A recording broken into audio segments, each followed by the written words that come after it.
wabarakatuh. Alhamdulillahilladzi ahyana ba'da ma amatana wa ilaihin nusyur.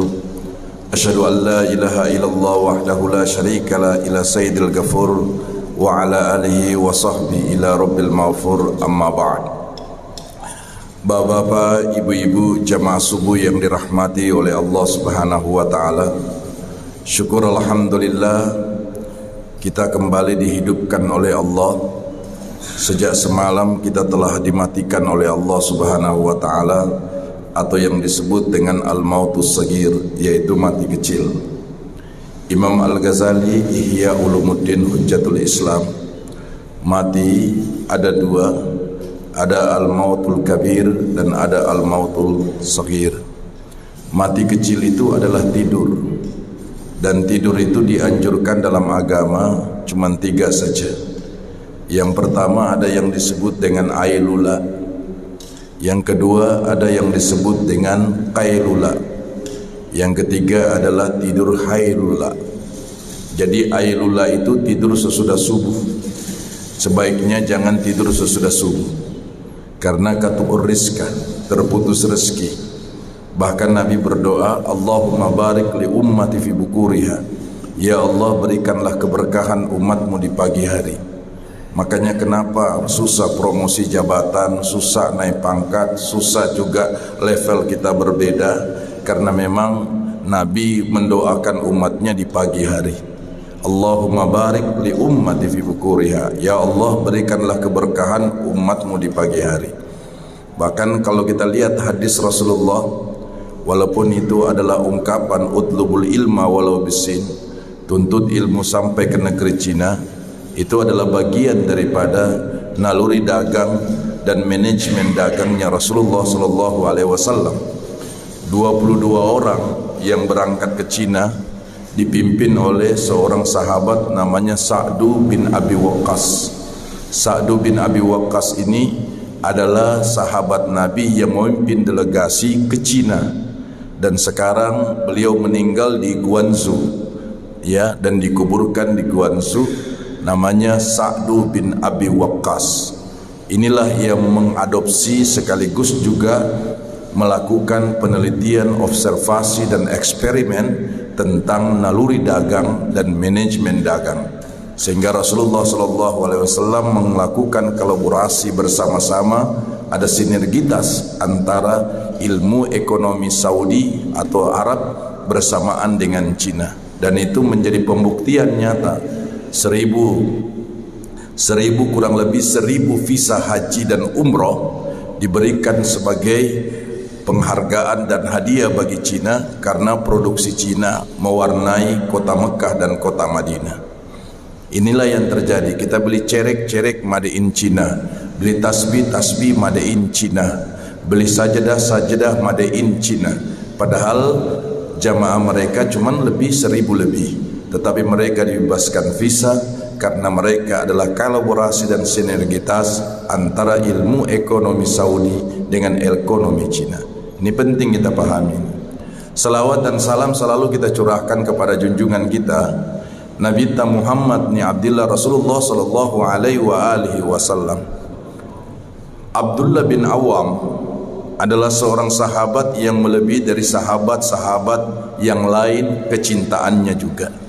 Kenapa? Karena beliau satu saat bersama Rasulullah melakukan yaitu bekam.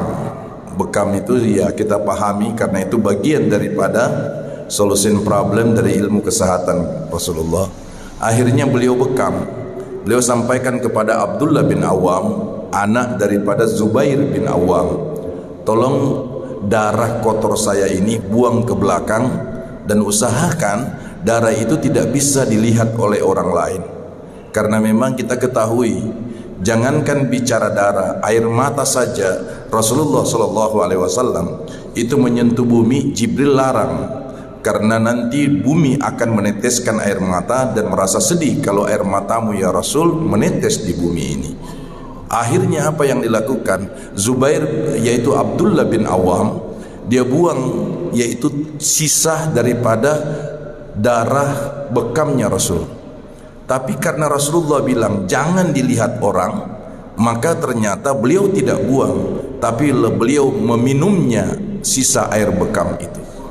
Dan setelah itu Rasulullah tanya kepada Abdullah bin Awam, "Hai Abdullah bin Awam, kemana engkau buang?" Dia bilang, "Di belakang ya Rasul." Kemudian dilihat orang, "Oh, ini biar siapa saja tidak bakalan lihat ya Rasul. Siapa saja, mau di kanan, mau di kiri, mau di atas, mau di bawah, tidak bakalan lihat. Kamu buang di mana?" "Saya minum ya Rasulullah. Jadi ini saya sembunyikan dalam perut saya dan tidak bakalan orang lihat ya Rasul." Maka Rasulullah bilang, "Darahmu dengan darahku tidak akan pernah menyentuh api neraka, kecuali hanya surga tempatnya di hadapan Allah." Itu bentuk kecintaan mereka kepada Rasulullah SAW. Hari ini kita masuk pada pola Ramadan. Kemarin kita puasa hari Selasa. An-Nazir itu sudah 2 hari puasa duluan, bahkan 3 hari. Mulai dari hari Sabtu, Ahad, Isnin. Sementara Nahsabandiyah puasa 2 hari sebelum kita, yaitu mereka puasa di hari Sabtu, yaitu di hari Ahad sama Senin. Saya tanya sama mereka, "Kenapa anda duluan puasa?" Dia bilang, "Kami duluan masuk surga Ustaz." Saya bilang, "Tidak bisa kok, nanti akan kau tunggu yang hari Selasa, kita barengan sama-sama masuk surga." Kenapa? Karena interpretasi orang terhadap puasa itu, Rasulullah ini kan visioner. Rasulullah itu menggambarkan begini, kalau Sya'bannya 29, otomatis Ramadan 30. Itu perhitungan hisab, pasti. Tapi perhitungan ru'yat, Nabi ini juga, ini visioner. Ke depan itu sudah bakal akan tahun, teknologi akan canggih. Ternyata benar bahwa pada saat sekarang itu orang tidak bisa lihat hilal kecuali pakai teropong, dan teropongnya Menteri Agama itu untuk semua itu kurang lebih sekitar 1,3 miliar untuk melihat hilal. Di Makassar itu di GTC. Kalau di Sulawesi Selatan itu 4 tempat. 1 Selayar, Bulukumba, kemudian yaitu Baru. Kadang juga di Parepare. Untuk apa? Melihat hilal. Di dalam Islam, sumu li ru'yati wa aftiru li ru'yati. Berpuasalah kamu karena melihat bulan, dan berbukalah kamu melihat bulan. Bagaimana bisa dilihat bulan, Pak, secara kasat mata? Kalau kita terhalangi oleh mendung, oleh awan, satu-satunya jalan harus pakai teropong. Makanya standar MUI, Majelis Ulama Indonesia, adalah 2 derajat. Tidak di bawah 2 derajat, maka tidak dijadikan referensi hukum dalam menentukan 1 Ramadan dan 1 Syawal. Persoalannya adalah bahasa Arab bulan itu beda, Pak. Dalam kitab Munjid dan Marbawi sebagai referensi kamus, itu ternyata hilal itu bulan juga, tapi tidak bisa dilihat kecuali hanya pakai alat. Yang kedua, ada bahasa Arabnya kamarun. Kamarun itu juga bulan, Pak. Jadi sekarang Bapak keluar ini, Bapak lihat itu bulan kecil, kemudian jarak pandangnya jauh dan dia terang, itu namanya bahasa Arabnya kamarun. Bulan juga ada nama bahasa Arabnya badrun. Badrun itu juga bulan, tapi bulannya materialnya adalah bulan besar yang jarak pandangnya dekat, dan bulannya seperti tapis beras besarnya, itu namanya badrun. Makanya Nabi Muhammad tala'al badrun alaina. Dan ada yang disebut dengan sahrun. Sahrun itu juga bulan, Pak. Sahrul Ramadan itu juga bulan, tapi bukan berhubungan dengan material bulan, tapi dia berhubungan dengan perempuan yang datang bulan, bapak-bapak yang cicilan setiap bulan. Itu sahrun. Tidak boleh dibilang badrun, tidak boleh dibilang kamarun, tidak boleh dibilang hilalun. Cobain, begitu hebatnya. Oleh sebab itu dalam Islam sebenarnya kalau kita melihat pola seperti ini, interpretasi itu sudah berbeda-beda, karena memang dalam Islam itu sendiri akan berbeda kita dapatkan. Saya kasih contoh. Allahu Akbar, ini Imam Syafi'i. Jangan robah, Pak. Kalau Bapak ambil yang lain silakan. Allahu Akbar, Ahmad bin Hanbal. Allahu Akbar, lurus, itu Imam Malik. Tapi yang saya dapat di Surako lain takbirnya Allah. Ini kan beda, Pak.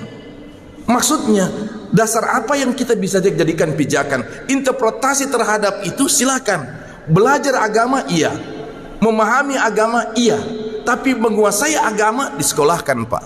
Disekolahkan. Saya sekarang lihat ini Pak, saya kasih contoh yang paling sampel sekali dan paling sederhana.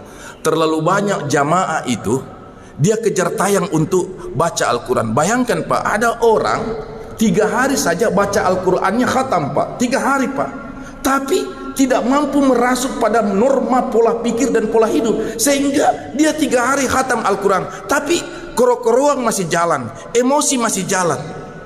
Bagaimana bisa itu Al-Quran mewarnai pola pikir dan pola hidup tak? Kalau 3 hari khatam Al-Quran tapi tidak bisa pengambil kebijakan, mengambil dengan baik, tutur katanya bagus, tidak mewarnai pola pikirnya. Ini yang saya tidak habis pikir. Masa dia khatam Al-Quran tiap hari, bahkan ada yang Allahu Akbar, bahkan ada yang pecahkan rekor khatam Al-Quran 1 hari 30 juz, tapi sedikit-sedikit marah, sedikit-sedikit emosi, sedikit-sedikit korok-koroang. Itu yang namanya Umar bin Khattab masuk Islam gara-gara surat Taha ayat 1 sampai 3 sampai 5 Pak. Taha ma anzalna alaikal Qur'ana litaska illa man taskirata ma yakhsha. Coba bayangkan Pak, surat Taha saja cuma 5 ayat bisa mempengaruhi preman kemudian pindah ke Islam dengan pola cuma 5 ayat dari adiknya yang membaca surat Taha. Ini kita 30 juz Pak, 1.027.000 huruf ya dalam Al-Quran 30 juz itu. Kenapa masih korok-koroang? Kenapa masih marah? Kenapa masih emosi? Ada itu Pak, orang tinggi sekali ibadahnya, bagus sekali zikirnya, bagus sekali tahajudnya, puasa Senin Kamis bagus, tapi seke, aduh, bertentangan sekali Pak. Pola harus dirubah, pola hidup harus dirubah, pola pikir harus dirubah. Ini yang susah. Makanya kenapa tidur itu juga ibadah, tapi jangan diprogramkan tidur terus.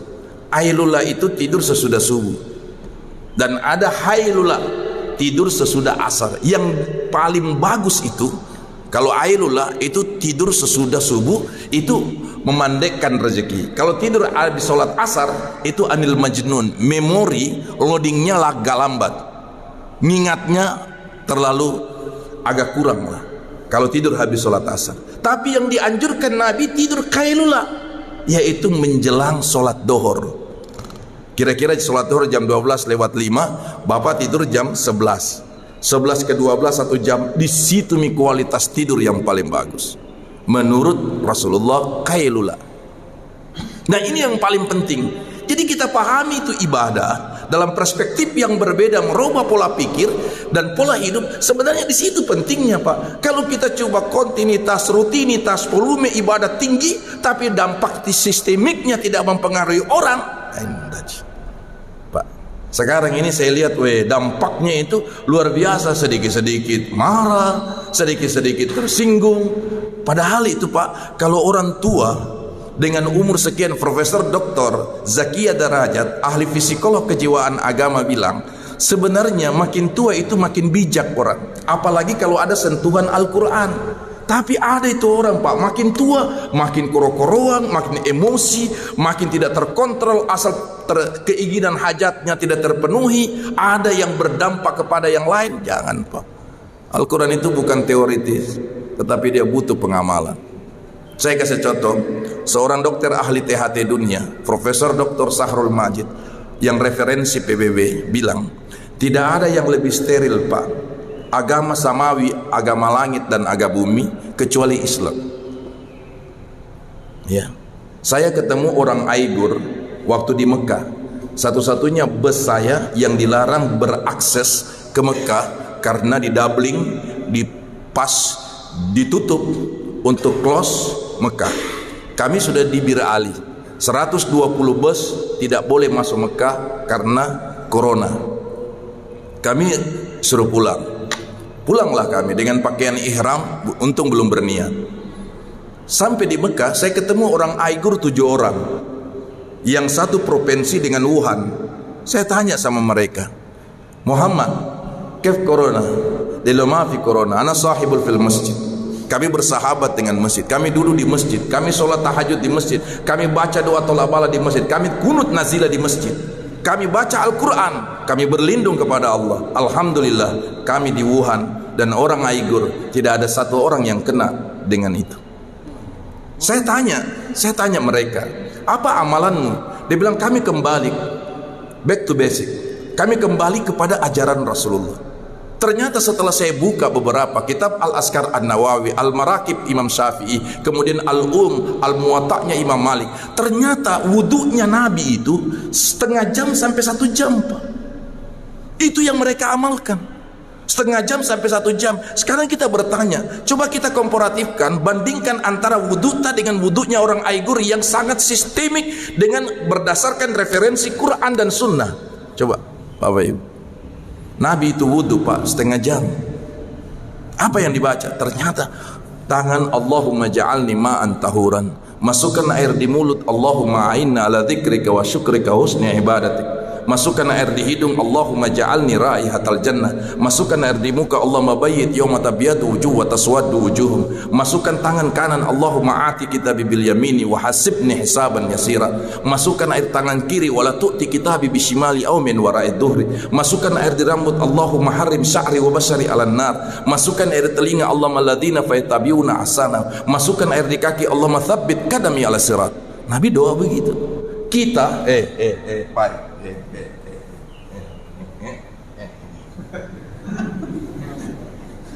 coba Pak, begitu luar biasanya itu ajaran. Lama Nabi, belum lagi sholat sunat wudhu. Buka puasa saja duduknya Nabi itu beda, Pak, sehingga tidak pernah banyak makan Nabi. Nabi itu kalau duduk 3 porsi yang ada yang dipakai oleh Nabi. Dan ini duduk tak, kalau kita ambil paling bagus ini duduk kalau buka puasa. Nabi itu buka puasa duduknya begini, Pak. Gini Nabi duduk. Kalau dia makan, ini posisi kakinya begini. Jadi tidak terlalu banyak makan, karena cepat berdiri, terlipat perut, kemudian garansinya sehat. Ya, ini satu. Yang kedua, Nabi itu kadang-kadang makan begini, Pak. Dia balik kakinya begini. Untuk apa? Tahiyat-tahiyat terakhir, supaya tidak banyak makan, Pak. Ya, yang paling banyak Nabi lakukan begini cara makannya Nabi. Begini cara makannya Nabi. Ini sunnah, Pak. Tapi yang dipakai di Bukit Barokah yang memang kayak balala. Ini memang diambil semua, Pak. Coba bayangkan. Duduknya Nabi taklim kalau dengar ceramah begini. Saya di Yaman, Pak, pakai selendang model begini untuk mencegah jangan sampai kita mengantuk. Kalau mengantuk lepas tangan, Pak. Begini cara duduknya Nabi. Yang dilarang oleh Nabi, jangan duduk seperti orang Yahudi. Bagaimana kalau dengar ceramah? Begini. Tidak boleh sama sekali. Wah, paling santai orang kayak begini. Wah. Coba. Ini butuh aplikasi, Pak. Makanya saya heran, setiap kita pegang HP buat aplikasi. Coba buat aplikasinya Nabi untuk dirita, supaya kontemplasi itu bagus dengan Tuhan, bagus dengan Rasulullah. Makanya saya tidak habis pernah pikir kalau ada mengatasnamakan Nabi Muhammad, kemudian membenci, mengklasifikasi, justice orang. Jangan, Pak, ayam saja apalagi kalau bom orang, kasihan, Pak. Ayam saja dipotong pakai nama Allah, nyawa saja dikeluarkan, itu pun juga tidak dipakai Bismillahirrahmanirrahim, Bismillah Allahu Akbar, tidak pakai Ar-Rahman dan Ar-Rahim. Coba Bapak berpikir, Pak, yang sebenarnya basmalahnya Bismillahirrahmanirrahim, tapi cuma dipakai Bismillahi Allahu Akbar. Bagaimana bisa menghilangkan nyawa binatang baru pakai Ar-Rahman dan Ar-Rahim? Sangat kontradiktif antara Ar-Rahman dan Ar-Rahim, tapi Bismillahirrahmanirrahim Allahu Akbar tidak dipakai Ar-Rahman dan Rahim. Bapak tawaf di depan Hajar Aswad, Bismillah Allahu Akbar, tidak pakai Bismillahirrahmanirrahim, karena ada yang ditransfer di sana. Ada dosa yang pernah Anda lakukan tidak melibatkan Tuhan, tapi Tuhan pantau dalam aktivitas keseharian kita. Ya, ini kita keluar dari rumah, Bismillah, tidak ada Ar-Rahman Ar-Rahim. Bismillahi tawakkaltu ala Allah, tidak ada Bismillahirrahmanirrahim tawakkaltu ala Allah. Kenapa Bismillah? Kenapa tidak pakai Ar-Rahman Ar-Rahim? Karena aktivitas kita tidak tahu membohongi orang tapi melibatkan Tuhan. Coba, sederhana itu agama itu. Jangan dikasih susah-susah, Pak. Nah, kalau semua orang paham, karena ini sudah mau hampir, jangan terlalu panjang ceramah. Terakhir sebelum saya tutup ceramahku, saya kasih gambaran kehidupannya seorang yang terlalu banyak dosanya. Kalau kita berdosa, iya. Kalau kita buat maksiat, biasa. Tapi jalur taubat itu ada.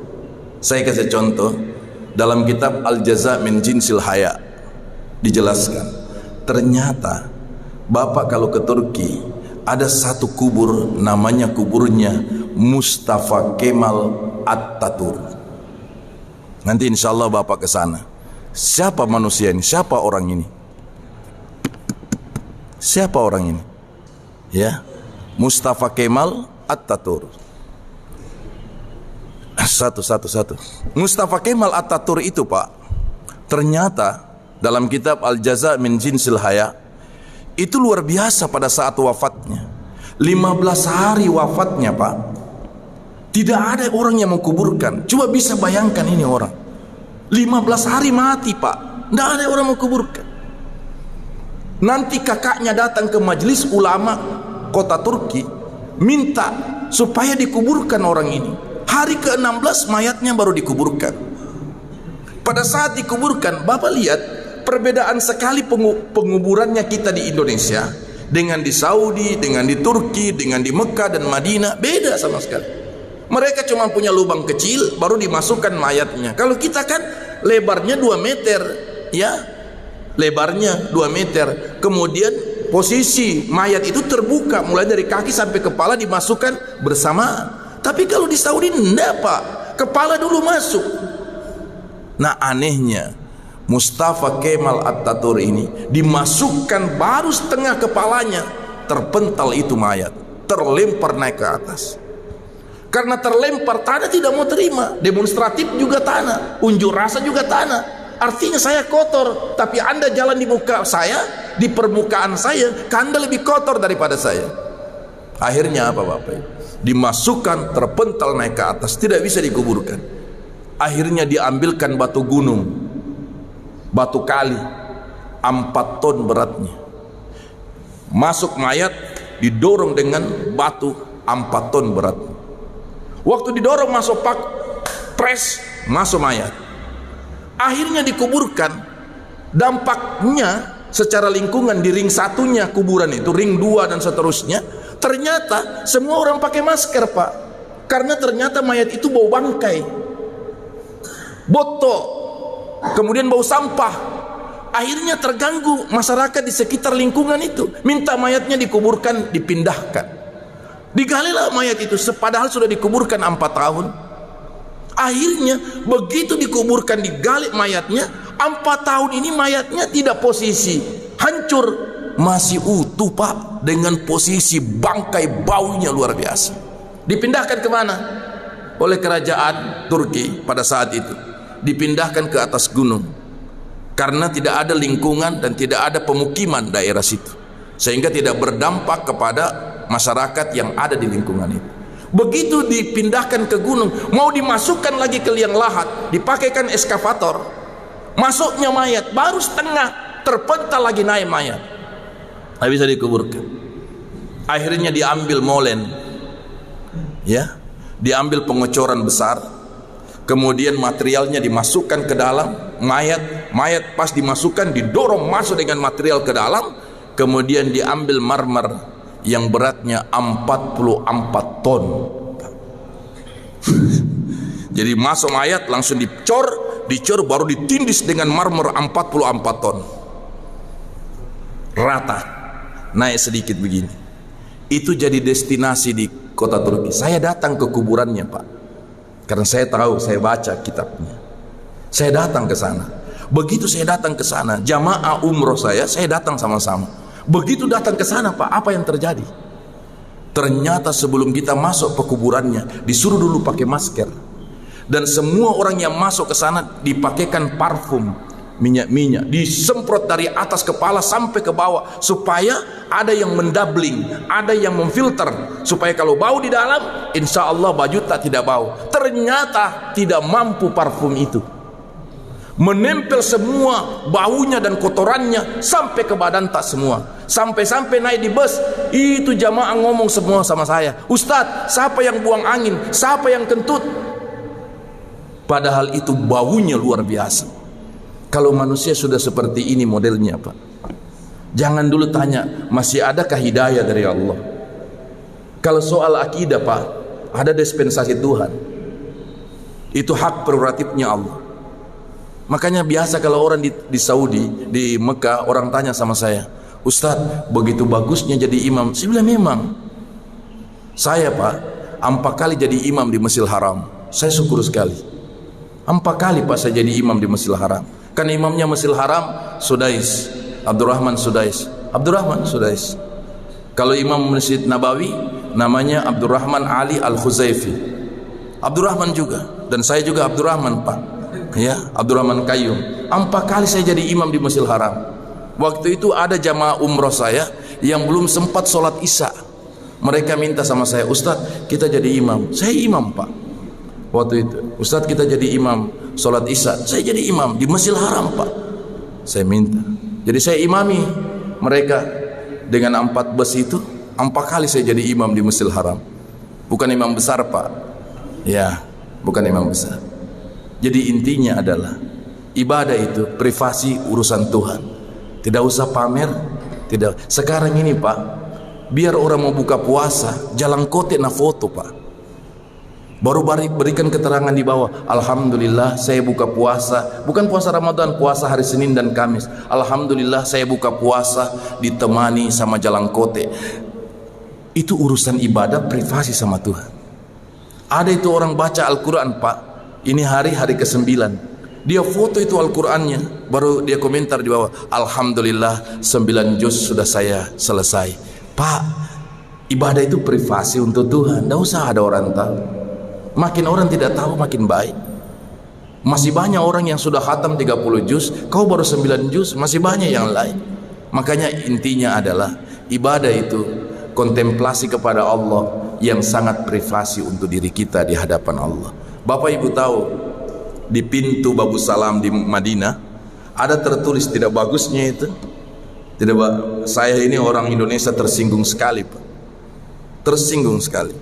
Bahasanya tidak. Organisasi konferensi Islam ratusan anggotanya, tidak ada bahasa Inggris, tidak ada bahasa Arab, tidak ada bahasa Urdu. Yang tertulis pintu Babu Salam, apa yang ditulis? Dilarang selfie. Artinya apa ini, Pak? Artinya Indonesia ini yang paling banyak selfie. Biar di mukanya Rasulullah, "Alhamdulillah saya di makam Rasulullah sallallahu alaihi wasallam." Untuk apa, Pak? Yang paling parah ini Ka'bah itu paling parah sekali. Orang Indonesia juga, Pak. Itu dalam riwayat 11 kali Nabi menikah. Ada yang mengatakan Nabi itu menikah 12 kali. Ada yang mengatakan 13 kali. 13 kali maksimal Nabi menikah. Tidak pernah Nabi itu menikah di depan Ka'bah, Pak. Tidak pernah. Karena Ka'bah itu bukan tempat nikah. Kita datang orang Indonesia menikah di depan Ka'bah. Ternyata cerai tonji juga. Ini yang kayak begini, pola yang harus dirubah. Saya kira ini saja, mudah-mudahan ada manfaatnya. Mohon maaf atas segala kesalahan, dan kepada Allah lah kebenaran itu berasal, dan kekeliruan itu kepada kita semua sebagai makhluk yang kurang di mata Allah. Mudah-mudahan ada manfaatnya. Mohon maaf atas segala kesalahan. Wallahu muwaffiq ila aqwamit thariq, wallahu musta'an. Wassalamualaikum warahmatullahi wabarakatuh.